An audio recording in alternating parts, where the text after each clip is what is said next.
Et bonjour, vous allez bien? Ça va et vous? Ça va, ça va. C'est gentil, Il est beau celui-là. c'est gentil. Je vous explique un peu le but de ce traité là. Alors, C'est la question 1 million d'euros, c'est pour savoir qu'est-ce qu'il y a après la mort en fait, parce qu'on y va tous. Et moi je vais dans la rue pour ça, donc savoir un petit peu ce que croient les gens. Je fais des reportages YouTube, je suis youtubeur, et j'ai vu qu'on vient plus trop discuter avec les gens dans la rue. On est devenu un peu sauvage, on va dire. Même les animaux sont plus civilisés. Mais moi je prends la peine d'aller voir les gens, de les écouter attentivement et de leur demander qu'est-ce que vous, par exemple, vous croyez après la mort, parce qu'on y va tous. Et soit qu'on soit riche, pauvre, en prison, dans un hôpital, ça s'arrête, c'est certain. Qu'est-ce que vous croyez, par exemple, après la mort? Ça moi, s'arrête ou je ça crois, continue? je crois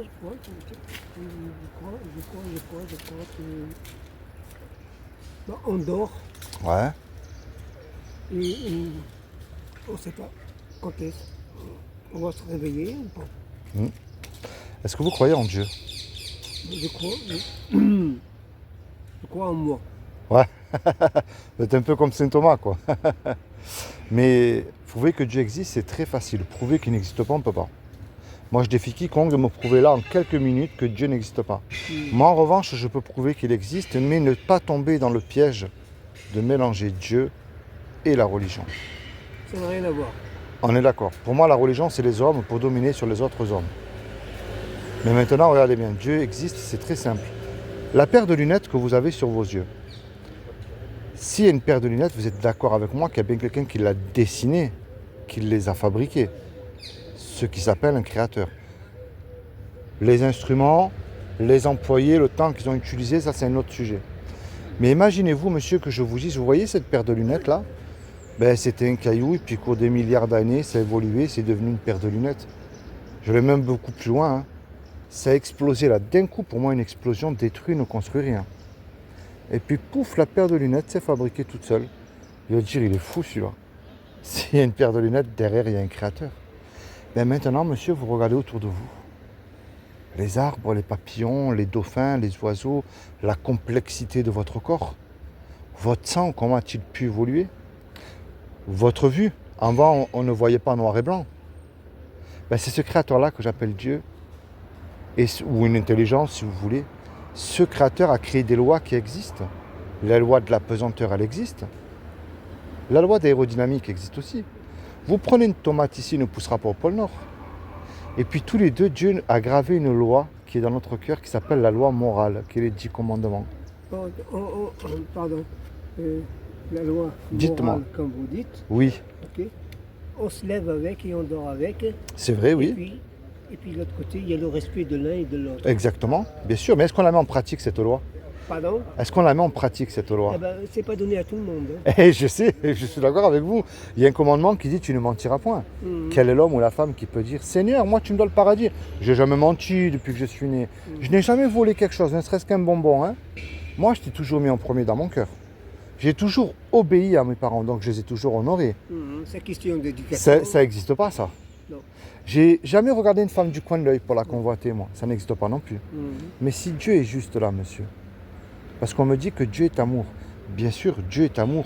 Et il est riche en miséricorde et en On le bonté. rejoint. Hein. Le jour où on n'y est plus. Oui, on le rejoint. mais regardez bien, si Dieu est juste, il est obligé d'appliquer sa justice, parce qu'il n'est pas Dieu sinon.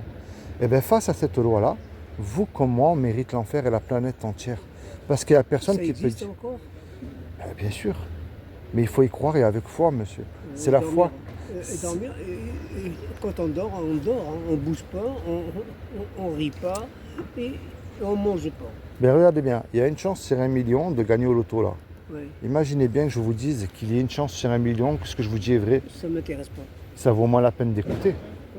Regardez bien cette bonne nouvelle que je vous amène maintenant. Ça, c'était la mauvaise nouvelle. J'ai commencé par la mauvaise, c'est le diagnostic si vous préférez. Mais la bonne nouvelle, c'est vrai que Dieu nous aime, il nous a créés. En général, un créateur, il aime ce qu'il crée. Une musicienne, elle aime sa musique. Une cuisinière, elle aime ses petits plats. Et Dieu, c'est pareil, il ne va pas nous y envoyer en enfer. Malgré, attention, c'est quand même le péché qui nous éloigne de Dieu, qui nous y envoie en enfer. Mais je m'en fous de tout, moi. Peut-être, mais moi j'espère quand même vous voir là-haut. Alors la bonne nouvelle, c'est que Dieu n'a trouvé personne de parfait sur terre. Il s'est habillé d'un corps, il a pris une forme humaine qui est Jésus le Christ, le vrai qui a existé, je parle moi. Et il a dit, quiconque croit que Jésus, le Fils de Dieu, qu'il est ressuscité du royaume des morts le troisième jour, ben, il aura la vie éternelle à mes côtés. C'est aussi simple que ça. Il n'a pas dit d'allumer un cierge, il n'a pas dit de suivre un pape, il n'a pas dit de faire des études de théologie, il a dit de croire. Mais le problème, monsieur, de croire, ça ne suffit pas. Hein. Les démons, s'ils y croyaient, eux, ils tremblent. Hein. Alors moi, le but de ma démarche, monsieur, je ne suis pas témoin de Jéhovah ni rien de tout ça, je ne remplis pas les bancs des églises. Vous le savez, comme moi, que des hypocrites, il y en a de partout, qui chantent Alléluia le dimanche matin, ils parlent en langue, ils disent Amen à tout ce que dit le pasteur ou le curé, mais après, ils ont oublié. Moi, ce que je vous amène, c'est Jésus. La clé, c'est la repentance. C'est que vous vous repentez de vos péchés tout seul, là, sur votre banc. Vous parlez à Dieu, vous lui dites. Moi, je m'en fous, est-ce que tu existes ou est-ce que tu n'existes pas. Enfin, je peux prier pour vous, mais le reste, je ne peux pas le faire à votre place. Puis vous de même envers moi. La clé, c'est que vous vous repentez de vos péchés tout seul et avec foi. Je prends le mensonge, c'est plus simple. Vous allez déjà là sur le banc, si je mens, comme vous m'avez dit, je m'en fous, hein, personne ne le sait. Mais moi, je ne peux plus faire ça, moi. J'ai rien à payer, il m'accorde le paradis gratuitement. Alors je décide par amour et par conscience envers lui de ne plus mentir et de le suivre. Ou sinon, alors ça veut dire que je m'en fous effectivement, que je lui crache une deuxième fois au visage. Imaginez, vous et moi là, on va braquer la poste. On prend les coffres forts là. Et on se fait serrer. Le juge, il nous dit, tous les deux là, vous me donnez 1 million d'euros ou vous partez tous les deux 20 ans en prison. On n'a pas l'argent parce qu'on s'est fait serrer, vous et moi. Et monsieur, on ne peut pas revenir en arrière et effacer le mal qu'on a fait. Et on ne peut pas dire au juge, monsieur le juge, je vous le jure, je ne recommence plus, vous êtes bon, miséricordieux. Laissez-moi bon, partir. Donc il reste là où il est, sur son banc. Ouais. Et puis merci et au revoir. Et tout le monde Et rentre chez soi. Eh oui, mais il arrive quelqu'un dans la salle qu'on ne connaît pas, et par amour pour nous, il décide de payer la caution. Le juge est satisfait et nous libère. Ben, c'est ce que Jésus a fait pour vous sur la croix, monsieur, il y a 2000 ans. Moi, je vous encourage à vous rapprocher de Jésus. Peu importe les souffrances que vous avez dans votre cœur, ça ne veut pas dire que Dieu n'existe pas, encore une fois. Ça veut dire qu'il veut que vous vous rapprochiez de lui et que vous commencez à entretenir une relation avec lui. Oh, c'est bon, là, hein, je pense, à mon avis. Merci. Je vous laisse ça en souvenir de moi à lire, parce que je vois que vous lisez. Lisez-le, c'est important. Merci. Et soyez bénis, bonne journée. Merci. Merci à vous.